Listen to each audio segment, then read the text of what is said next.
তো বন্ধুরা দেখো কি সুন্দর একটা বোম্বাই লঙ্কা দেখেছো, এটা দিয়ে আলু সিদ্ধ না দিলে কি সুন্দর সেন্ট বেরোবে বলো তো, ঘি ঘি।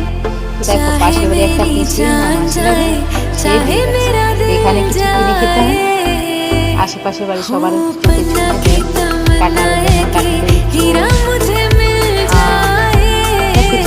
দেখো লঙ্কা দিয়ে গেছে, আর দেখো সবজি কাটবো, দেখি কাটা যায় কি রান্না করা যায় আজকে ভাবছি।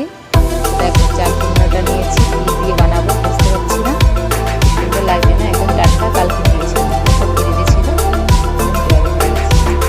আর এদিকে আমার ফেভারিট পুঁই শাক তো বানাবে, একদম টাটকা টাটকা শাক দেখো।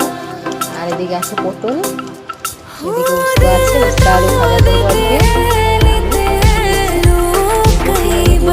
পাখার জন্য।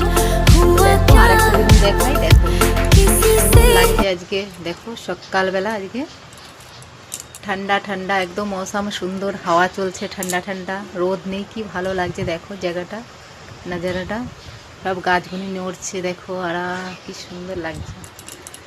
তো যাই, বেশি কথা বলবো না, ফটাফট রান্নাবান্না করে নিই, না পরে আবার রোদ চলে আসবে, গরম হয়ে